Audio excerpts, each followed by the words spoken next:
अस्सलाम वालेकुम viewers, welcome to my channel. आज की इस वीडियो में हम बात करेंगे एक्नी के बारे में। व्यूवर्स, एक्नी मोस्टली जो है वो नौजवानों में ज्यादातर देखने को मिलते हैं और एक्नी में फेस पर छोटे छोटे पिंपल यानी दाने निकल आते हैं और वो इन्फेक्टिव हो जाते हैं बैक्टीरिया की वजह से। तो एक्नी नौजवानों में ज्यादातर क्यों निकलते हैं, इसकी वजूहात क्या होती है और इनके इलाज के लिए हमें कौन कौन सी मेडिसिन लेनी पड़ती हैं और इनके क्या सिम्टम्स होते हैं, ये सब हम जानेंगे अपनी आज की इस वीडियो में। तो चलिए व्यूवर्स, वीडियो को शुरू करते हैं और जानते हैं एक्नी के बारे में। यहाँ पर सबसे पहले मैं आपको इसका तारीफ करवाती चलूं, यानी इंट्रोडक्शन। व्यूवर्स, सबसे पहले अगर एक्नी के बारे में बात की जाए तो आपके फेस पर, आपकी नेक पर, चेस्ट, बैक और शोल्डर्स पर एक ऑयली लेयर पाई जाती है, यानी ऑयल के ग्लैंड्स होते हैं जो सेबेशियस ग्लैंड्स कहलवाते हैं। कई बार इनमें ऑयल ज्यादा बनता है, क्योंकि ऑयल ज्यादा बनता है तो ऑयल इकट्ठा हो जाता है, तो वहाँ पर बैक्टीरियल इन्फेक्शन होता है, जिसकी वजह से आपको एक्नी की प्रॉब्लम हो जाती है। जो पिंपल्स इन्फेक्टिव होते हैं तो वो दाने जैसे आपके फेस पर, नेक पर, चेस्ट पर, बैक और शोल्डर्स पर निकल सकते हैं। ज्यादातर ये फेस और बैक पर आपको देखने को मिलते हैं। नेक्स्ट अगर हम बात करें इसके कॉज की, यानी इसकी वजूहात की, तो इसमें मेल्स के अंदर एंड्रोजन हार्मोन होता है और ये फीमेल्स के अंदर एस्ट्रोजन बन जाता है। तो मेल का जो एंड्रोजन हार्मोन है, जब इसकी मिकदार ज्यादा होती है तो आपके सेबेशियस ग्लैंड्स की तादाद जो है वो बढ़ जाती है और ज्यादा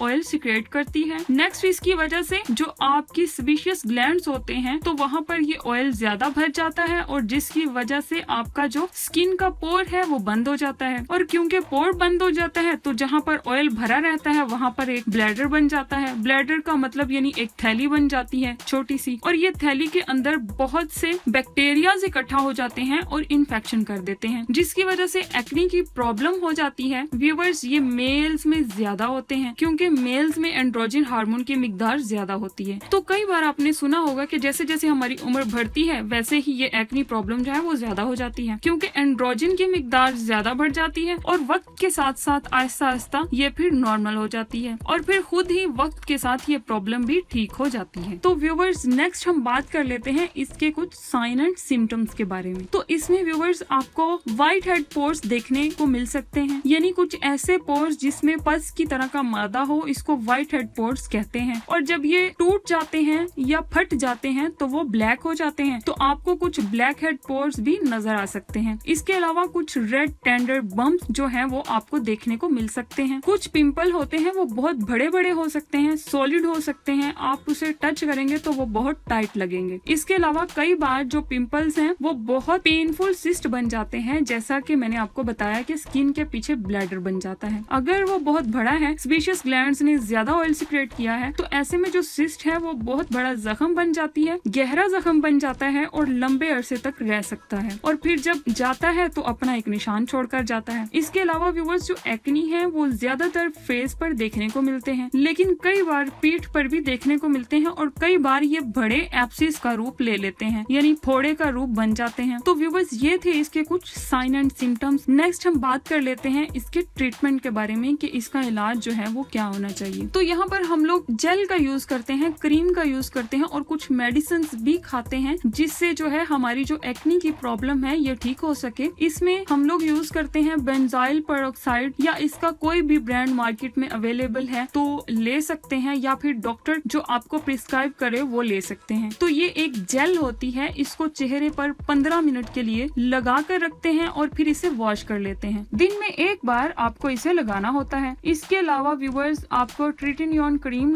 लगानी होती है। इसको कब लगाना है, तो जैसे आपका चेहरा धोने के बाद खुश कर लेते हैं तो इसके बाद ये क्रीम आपको दिन में एक बार लगानी होती है। अगर आपको ये नहीं मिलती है तो आप इसकी जगह पर रिसोर्सिनोल क्रीम का यूज भी कर सकते हैं और इसका भी तरीका सेम वही है जो ट्रिटिनोन क्रीम का है, यानी दोनों में से आप किसी एक क्रीम का यूज कर सकते हैं। इसके अलावा आपको इसके साथ एक मेडिसिन यानी एंटीबायोटिक यूज करनी होती है, जिसमें डॉक्सीसाइक्लिन है। अगर प्रॉब्लम ज्यादा है तो आप दूसरी एंटीबायोटिक भी दी जा सकती है। तो डॉक्सीसाइक्लिन आपको लगातार एक कैप्सूल या एक गोली रोजाना खानी होती है, खाने के बाद 7 से 14 दिन तक। बाकी ये मेडिसिन यूज करने से पहले आप एक दफा डॉक्टर से जरूर मिल लें। इसके अलावा व्यूवर्स, अगर एक्नी पीठ पर हो जाते हैं तो एक एंटीबायोटिक दी जाती है, यानी एरिथ्रोमाइसिन 500 मिलीग्राम की गोली रोजाना सुबह शाम लेनी होती है। 7 दिन में या फिर डॉक्टर की हिदायत के मुताबिक। तो व्यूअर्स, जैसे मैंने बताया कि अगर आपके फेस पर एक्नी है तो आपको डॉक्सीसाइक्लिन लेनी है, और अगर आपकी पीठ पर एक्नी है तो आपको एरिथ्रोमाइसिन खानी है। इसके नोट में ये कि इसके अलावा अगर आपकी स्किन बहुत ज्यादा ऑयली है तो आप जेल या सोल्यूशन लगा सकते हैं, और अगर आपकी स्किन बहुत ज्यादा ड्राई रहती है तो आप क्रीम या लोशन लगा सकते हैं। तो व्यूअर्स, ये थी आज की हमारी एक छोटी सी वीडियो। अगर आपको वीडियो इंफॉर्मेटिव लगा हो, वीडियो अच्छी लगी हो, तो प्लीज हमारा चैनल योर प्रो डॉक्टर जो है उसको जरूर सब्सक्राइब कर दें और बेल आइकॉन पर क्लिक कर दें ताकि हमारी हर नई आने वाली वीडियो आपको बआसानी मिल सके। और अगर व्यूअर्स आपको किसी और मेडिसिन के बारे में जानना है तो आप हमें कमेंट करें, हम ट्राई करेंगे कि हमारी नेक्स्ट वीडियो इसी टॉपिक से रिलेटेड हो। वीडियो को एंड तक देखने का बहुत शुक्रिया। अल्लाह हाफिज।